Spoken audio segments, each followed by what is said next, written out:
Hello dear students, कैसे हो आप सब। मैं लोकेश अग्रवाल आप सभी का स्वागत करता हूं गुरु केपीओ चैनल पे। आइए आज हम देखते हैं अपनी सीरीज में नेक्स्ट जो टॉपिक है हमारा types of accounts modern approach. ये मॉडर्न अप्रोच क्या कहती है, अकाउंट्स को अगर समझना है तो अकाउंट्स की क्लासिफिकेशन को समझना जरूरी होगा। अगर आप जर्नल एंट्री सीखना चाहते हैं, आप बैलेंस शीट बनाना चाहते हैं या अकाउंट्स का कोई भी टॉपिक करना चाहते हैं, तो आपको पहले ये पता होना जरूरी है कि जिस भी अकाउंट के बारे में बात चल रही है वो किस कैटेगरी से बिलोंग करता है। क्योंकि जब तक आपको कैटेगरी क्लियर नहीं होगी, उसकी क्लासिफिकेशन क्लियर नहीं होगी, आप उसके रूल अप्लाई नहीं कर पाओगे। आपको बेशक रूल्स आते हैं, लेकिन अगर आप उसके क्लासिफिकेशन नहीं जानते तो आपको सॉल्व कर पाना अकाउंट जिंदगी भर केवल एक सवाल ही बन के रह जाएगा, समझ में नहीं आएगा। तो अकाउंट्स को समझने के लिए जरूरी है उसकी क्लासिफिकेशन समझना। और आज हम इसे सीखने जा रहे हैं मॉडर्न अप्रोच से। मॉडर्न अप्रोच और ट्रेडिशनल अप्रोच दो तरह की अप्रोच होती हैं। ट्रेडिशनल अप्रोच में अकाउंट्स को 3 हिस्सों में बांटा गया है, ये हम लोग नेक्स्ट वीडियो में बात करेंगे। आज हम बात करने जा रहे हैं आप लोगों से मॉडर्न अप्रोच के बारे में। मॉडर्न अप्रोच में सबसे पहला हमारा टॉपिक है असेट्स।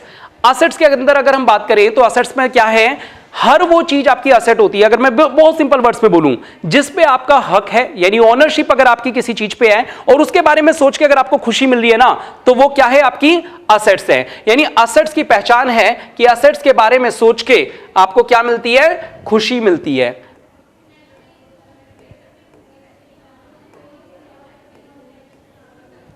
असेट्स के बारे में सोच के आपको क्या मिलती है बेटा, खुशी मिलती है। वो चीज आपकी असेट होती है।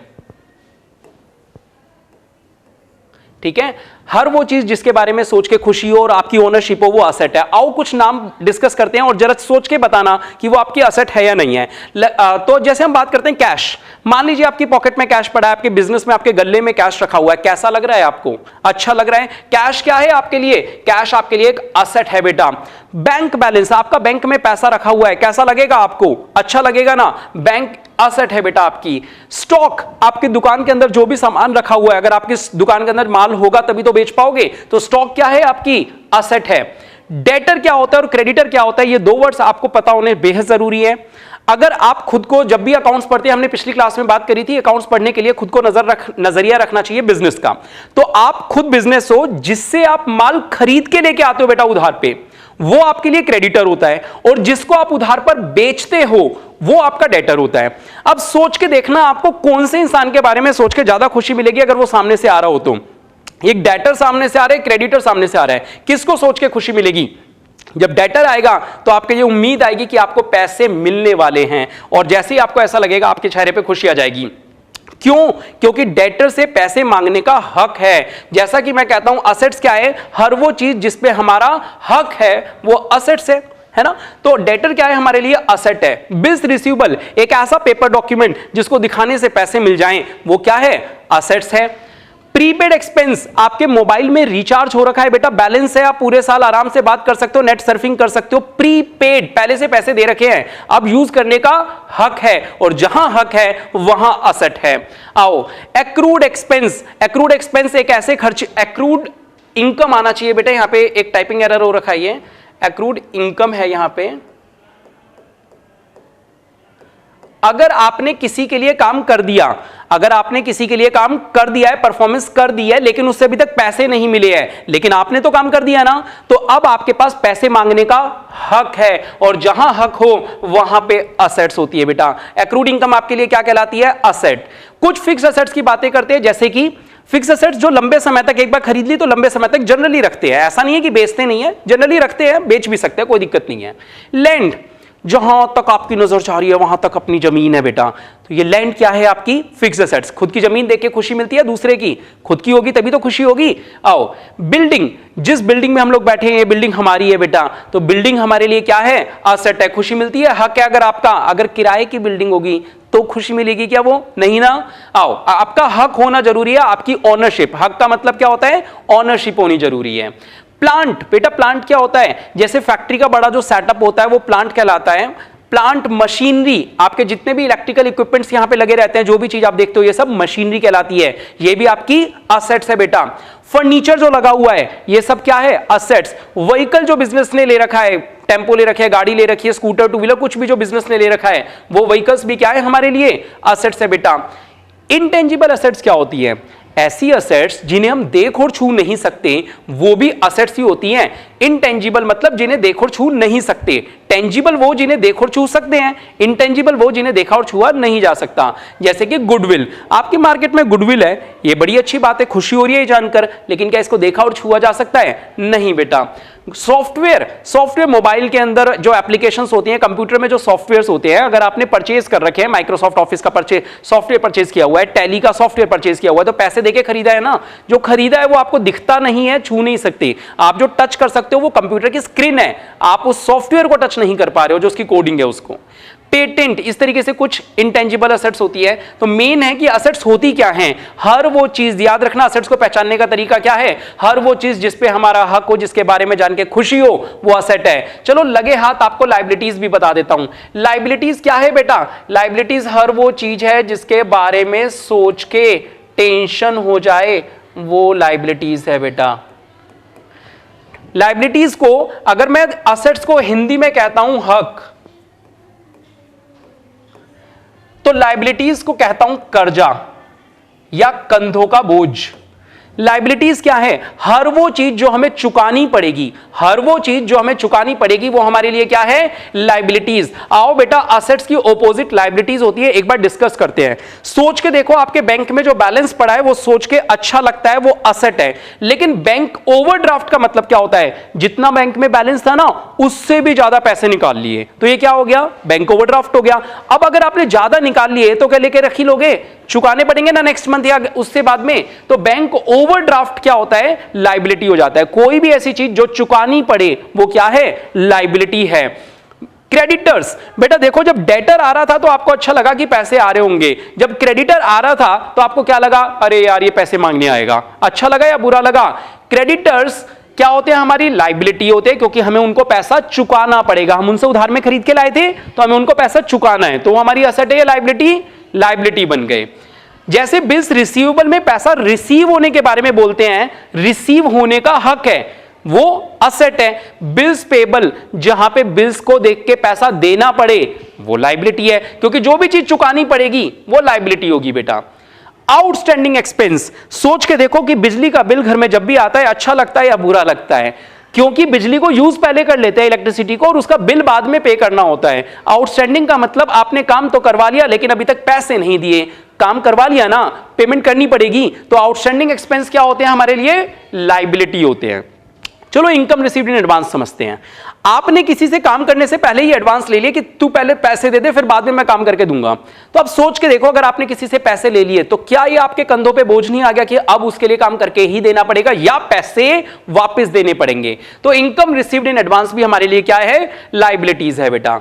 लोन टेकन, अगर आपने कहीं से लोन लिया है, चाहे बैंक से चाहे रिलेटिव से, कर्जा है ना, लिया है, वापस चुकाना पड़ेगा, और जो भी चीज चुकानी हो वो हमारे लिए क्या होती है बेटा? लायबिलिटीज होती है। ठीक है, तो असेट और लायबिलिटीज समझ में आया।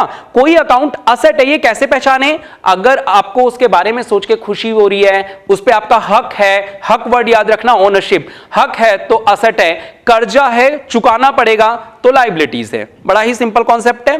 चलो अगले कुछ दो वर्ड्स के बारे में चर्चा करते हैं, एक्सपेंसेस और इनकम के बारे में, साथ के साथ दोनों वर्ड्स को डिस्कस करेंगे। एक्सपेंसेस और असेट्स में एक छोटा सा गैप है बेटा। हमें बहुत कुछ ऐसा लगता है कि असेट्स और एक्सपेंस एक ही चीज है, लेकिन दोनों में एक माइनर सा डिफरेंस है। एक्सपेंस और असेट दोनों को खरीदने में पैसा जाता है। दोनों में डिफरेंस क्या है कि एक ऐसी चीज जिसका बेनिफिट आप एक साल के अंदर यूज करके खत्म कर दोगे, वो चीज तो एक्सपेंस है, और एक कोई भी ऐसी चीज जिसका बेनिफिट एक साल से ज्यादा समय तक काम आएगा, वो असेट है।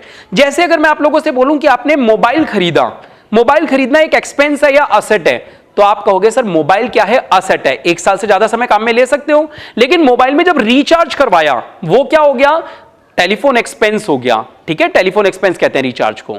अब इसी तरह देखो, आपने एक व्हीकल खरीदा, टू व्हीलर फोर व्हीलर कुछ भी खरीदा, वो आपके लिए असेट है, लेकिन उस टू व्हीलर में पेट्रोल डलवाया, डीजल डलवाया, वो तो खत्म हो जाएगा 1 साल के अंदर अंदर, आपका 2 महीने मतलब 10 दिन 5 दिन में खत्म हो जाएगा। तो वो क्या है आपके लिए, पेट्रोल एक्सपेंस क्या हो गया, एक्सपेंस हो गया। व्हीकल असेट है लेकिन पेट्रोल एक्सपेंस है, ठीक है। व्हीकल का इंश्योरेंस करवाया, इंश्योरेंस हमेशा 12 महीने का होता है, तो वो जो 12 महीने के अंदर खत्म हो जाता है वो एक्सपेंस कहलाता है। तो इस तरीके से एक्सपेंस को पहचानने का तरीका है, हर वो चीज जो पेमेंट हमने करी है अगर उसका बेनिफिट 1 साल के अंदर यूटिलाइज करके खत्म कर देते हैं तो वो एक्सपेंस है। बेटा एक्सपेंस और इनकम में ध्यान से सुनना, पहला वर्ड है परचेज ऑफ गुड्स और यहां है सेल ऑफ गुड्स। पता है गुड्स को खरीदना एक एक्सपेंस है और गुड्स को बेचना एक इनकम है। इनके लिए वर्ड जो यूज होता है वो परचेज अकाउंट यूज होता है और सेल के लिए जो यूज होता है सेल्स अकाउंट। तो अगर मैं कहूं कि परचेज अकाउंट क्या है तो एक्सपेंस है, सेल क्या है तो इनकम है। ध्यान से सुनना, अगर हमने गुड्स खरीदे हैं तो ही परचेज अकाउंट यूज कर सकते हैं, अगर गुड्स बेचे हैं तो सेल्स अकाउंट यूज कर सकते हैं। अगर फर्नीचर खरीदा है या फर्नीचर बेचा है तो फिर फर्नीचर वर्ड का ही यूज होगा। केवल गुड्स को खरीदने में परचेज अकाउंट और गुड्स को बेचने के लिए सेल्स अकाउंट बोलते हैं, ठीक है। तो गुड्स खरीदना एक्सपेंस है, परचेज अकाउंट, और बेचना इनकम है, सेल्स अकाउंट। अब चलो कुछ बात करते हैं, आपको बहुत जल्दी इजीली समझ में आ जाएगा। आपने रेंट पे किया तो ये एक्सपेंस हो गया, आपने रेंट रिसीव किया तो वो इनकम हो गया, आपने कमीशन पे किया किसी को तो वो एक्सपेंस हो गया, आपको कमीशन रिसीव हुआ तो ये इनकम हो गया, आपने इंटरेस्ट पे किया किसी को तो एक्सपेंस है, इंटरेस्ट रिसीव हुआ तो वो इनकम है, आपने डिस्काउंट अलाउ किया तो एक्सपेंस है, और अगर आपको डिस्काउंट मिला तो वो इनकम है। आप जब किसी को डिस्काउंट देते हो, आप कहते हो ठीक है तो 100 रुपए कम दे दे, ये आपके लिए एक नुकसान की बात है। एक्सपेंसेस को हम कह सकते हैं नुकसान, खर्चे या नुकसान। कोई भी ऐसी चीज जो खर्चा हो, नुकसान जैसा फीलिंग आ रही हो, वो एक्सपेंस है, और जिससे फायदे वाली बातें हों वो सारी इनकम है। जब आप किसी को डिस्काउंट अलाउ करते हो, अलाउ मतलब उनको बोल रहे हो ठीक है तो 100 रुपए कम दे दियो, तो ये आपका एक्सपेंस है। और जब आपको डिस्काउंट मिलता है, कोई कहता है ठीक है 100 रुपए कम दे दे, तो ये आपके लिए इनकम है बेटा, डिस्काउंट रिसीव्ड। इसके अलावा बात करें बैड डेब्ट्स। बैड डेब्ट्स क्या होता है, जब हमारे डेटर्स इंसॉल्वेंट हो जाते हैं तो वो पैसा देने में पॉसिबल उनके लिए नहीं हो पाता कि वो पैसा दे पाए, इंसॉल्वेंट है, उनके पास पैसे देने के लिए तो है नहीं, तो हम कहते हैं अच्छा हमारे डेटर डूब गए। एक्चुअली बैड डेब्ट्स में जो डेट वर्ड है डेटर्स वर्ड से बना है, ठीक है। तो बैड डेब्ट्स का मतलब ऐसे डेटर्स जिनसे पैसा नहीं मिल पाएगा, तो हमारे फायदे की बात है, नुकसान की बात है। तो बैड डेब्ट्स क्या है हमारे लिए बेटा, एक एक्सपेंस है। लेकिन जब हम बात करते हैं बैड डेब्ट रिकवर्ड, ध्यान से सुनना, बैड डेब्ट रिकवर्ड, पता है कोई पुराना डूबा हुआ पैसा हो सकता है उस इंसान ने अपनी काबिलियत से दोबारा अपने आप को सेटअप किया हो। 2-4 साल पहले जो हमारे लिए बैड डेब्ट हो गया था, आज अचानक से उसके पास थोड़ा पैसा आया, उसको याद आया कि यार सर के पैसे चुकाने बाकी थे, वो हमें पैसे देने आ गया। तो अगर कोई पुराना डूबा हुआ पैसा अगर वापस मिल जाता है तो यह खुशी की बात है, फायदा हो रहा है आपको, तो फायदा हो रहा है तो क्या कहेंगे, बैड डेब्ट रिकवर्ड बोलेंगे इसको, ठीक है। अगर पैसा डूब जाता है, इंसॉल्वेंट हो जाता है तो उससे वापस मिल जाता है तो बैड डेब्ट रिकवर्ड। बैड डेब्ट एक एक्सपेंस है क्योंकि नुकसान हो गया, और बैड डेब्ट रिकवर्ड एक फायदे की बात है, यानी ये एक इनकम है बेटा। चलो एक बड़ी इंपॉर्टेंट बात करते हैं, इंटरेस्ट ऑन कैपिटल और इंटरेस्ट ऑन ड्राइंग, बड़ी इंपॉर्टेंट है, ध्यान से सुनना। आप कौन हो, जैसा कि आप लोगों को पिछली क्लास कॉन्सेप्ट एंड कन्वेंशंस में हमने बताया था कि आप एक बिजनेस हो, आपको जब भी अकाउंट समझनी है तो बिजनेस का पॉइंट ऑफ व्यू रखना है। तो जरा सोच के देखो बेटा कि अगर आप बिजनेस हो तो आप ओनर को इंटरेस्ट दोगे उसकी कैपिटल पे या उससे लोगे। आप बिजनेस हो, ओनर ने आपको जो पैसा दिया था उससे आपने बोला था कि मालिक आपसे कैपिटल आई है, तो अब उस कैपिटल पे जब इंटरेस्ट कैलकुलेट होगा तो हम उन्हें देंगे ओनर को, यानी बिजनेस ओनर को इंटरेस्ट ऑन कैपिटल देता है। तो बिजनेस के नजरिए से इंटरेस्ट ऑन कैपिटल क्या होता है, एक एक्सपेंस होता है, जबकि बिजनेस के नजरिए से इंटरेस्ट ऑन ड्राइंग क्या होता है, एक इनकम। ड्राइंग क्या था याद है, ओनर जब बिजनेस से पैसे लेके जाता है तो बोलते हैं कि आप ड्राइंग लेके जा रहे हो, उस पे जब इंटरेस्ट कैलकुलेट होगा तो वो ओनर हमें देगा, तो यानी इंटरेस्ट ऑन ड्राइंग ओनर से बिजनेस को मिलती है, इसलिए वो हमारे लिए क्या है बेटा, इनकम है इंटरेस्ट ऑन ड्राइंग। क्लियर है बात आपको। चलो और देखते हैं, कुछ छोटे छोटे से वर्ड्स और डिस्कस कर लेते हैं, जैसे कि वेजेस। बेटा फैक्ट्री में जो लेबर काम करती है, लेबर को जो पैसा देते हैं उसे बोलते हैं वेजेस, मजदूरी। सैलरी जो पढ़े लिखे स्टाफ से काम करवाते हैं उसको क्या देते हैं? सैलरी। दोनों काम करने के पैसे हैं, एक वेजेस बोलो या सैलरी बोलो, दोनों एक्सपेंस हैं। क्या वेजेस या सैलरी किसी बिजनेस के लिए इनकम हो सकती है? नहीं बेटा, बिजनेस एक नॉन लिविंग एंटिटी होता है, बिजनेस को सैलरी मिल नहीं सकती। बिजनेस लोगों को सैलरी दे सकता है, बिजनेस रेंट पे कर सकता है, रेंट रिसीव कर सकता है, बिजनेस कमीशन पे कर सकता है, कमीशन रिसीव कर सकता है, लेकिन बिजनेस सैलरी दे सकता है, सैलरी रिसीव नहीं कर सकता। ठीक है। अच्छा, एडवर्टाइजमेंट, आपने एडवर्टाइजमेंट करवाया, खर्चा है, इजीली पता चल रहा है कि एक्सपेंस है। कैरेज इनवर्ड हो या कैरेज आउटवर्ड हो, दोनों ही एक्सपेंस हैं। कैरेज क्या होता है? ट्रांसपोर्टेशन का खर्चा। आपने गुड्स को किसी टेंपो में रखवा के मंगवाया, जब आपकी फैक्ट्री में आया उस टाइम टेंपो वाले को जो पैसा दिया वो कैरेज इनवर्ड है। और एक बार वो प्रोडक्ट अपने यहां पे फैक्ट्री में कुछ जो भी अपन ने किया उसको चेंज किया, अब कस्टमर के घर तक पहुंचा रहे हैं या रिटेलर्स तक पहुंचा रहे हैं, तो वो जो पहुंचाने का खर्चा टेंपो वाले को दे रहे हैं वो कैरेज आउटवर्ड है। बेटा है तो दोनों ही एक्सपेंस, चाहे टेंपो वाले को मंगवाते समय दो चाहे वापस भेजते समय दो, है तो एक्सपेंस ना। तो कैरेज इनवर्ड हो चाहे आउटवर्ड हो, है तो एक्सपेंस। आपने डोनेशन किया हो या चैरिटी की हो, कहीं आपके कोई आए कोई संस्था वाले आए, आपने उनको डोनेशन दे दिया, चैरिटी कर दी, तो ये आपके लिए क्या है बेटा? एक्सपेंस है। लॉस बाय फायर या थेफ्ट, बेटा अपने यहां पे आग लग गई, माल जल के राख हो गया, तो ये जो आग लगने से हमारा नुकसान हुआ, नुकसान वर्ड ही एक्सपेंस का नाम है। एक्सपेंस और लॉसेस एक ही चीज होती है बेटा। इलेक्ट्रिसिटी एक्सपेंस, ये जो बिजली का बिल आएगा वो भी हमारे लिए एक्सपेंस है। बिजली का जो सामान है बेटा, जैसे जो एसी लगा हुआ है ये असेट है, एयर कंडीशनर एक मशीनरी है, लेकिन एसी को यूज करने से जो बिजली का बिल आया वो एक एक्सपेंस है। क्लियर है? टेलीफोन एक्सपेंस, जैसे कि हमने बात करी, मोबाइल को खरीदना असेट है बेटा, मशीनरी है वो एक, लेकिन उसको रिचार्ज करवाना टेलीफोन एक्सपेंस कहलाता है। बैंक चार्जेस, बेटा जब अपन बैंक में अकाउंट खोलते हैं तो बैंक वाले हमसे अलग अलग बातों के चार्जेस काटते रहते हैं, तो बैंक चार्जेस हमारे लिए एक एक्सपेंस है। चार्ज वर्ड से ही पता चल रहा है कि वो एक खर्चा है। इंश्योरेंस प्रीमियम, हमने स्टॉक का इंश्योरेंस करवाया, गोडाउन का इंश्योरेंस करवाया, वो भी हमारे लिए क्या है? एक खर्चा है बेटा। तो एक्सपेंस को पहचानना बड़ा आसान है। एक्सपेंस की लिस्ट बहुत लंबी हो सकती है, मैंने जो लिस्ट दी है ये आपको केवल एक आइडिया देने के लिए कि एक्सपेंस कौन से अकाउंट्स होते हैं, उनको पहचानते कैसे हैं। आओ अब बात करते हैं, इनकम भी हो गया हमारा, लास्ट बचा है कैपिटल। कैपिटल क्या होता है आप लोगों को पता है? कैपिटल की कैटेगरी में कुछ नहीं आता है, इनफैक्ट ड्राइंग्स भी नहीं आता जो ड्राइंग्स लिखा है। ड्राइंग्स क्या है? कैपिटल का ऑपोजिट है। एक बिजनेस को ओनर से जो पैसा मिलता है वो कैपिटल कहलाता है, और जो ओनर वापस लेके जाता है वो क्या कहलाता है? ड्राइंग। यानी ड्राइंग भी कैपिटल का पार्ट नहीं है, अगर मैं कहूं तो ड्राइंग्स जो है वो कैपिटल का उल्टा है, ऑपोजिट है, यानी पैसे का वापस ले जाना है, कैपिटल का कम होना ड्राइंग कहलाता है। ठीक है, तो इस तरीके से हमने अकाउंट्स को क्लासिफाई किया है मॉडर्न अप्रोच में। 5 कैटेगरीज के अंदर हमने इसको बांटा, असेट्स, एक्सपेंस, लायबिलिटी, इनकम और कैपिटल। इन पे जो जर्नल के रूल्स लगते हैं डेबिट क्रेडिट के, वो हम किसी नेक्स्ट वीडियो में सीखेंगे। आप लोग आज की वीडियो के बारे में कमेंट करके जरूर बताएं कि वीडियो कैसी लगी। आप लोग किसी स्पेशल टॉपिक पे वीडियो बनवाना चाहते हैं तो वो भी जरूर बताएं। आज के लिए शुक्रिया, बहुत बहुत जय हिंद, जय भारत।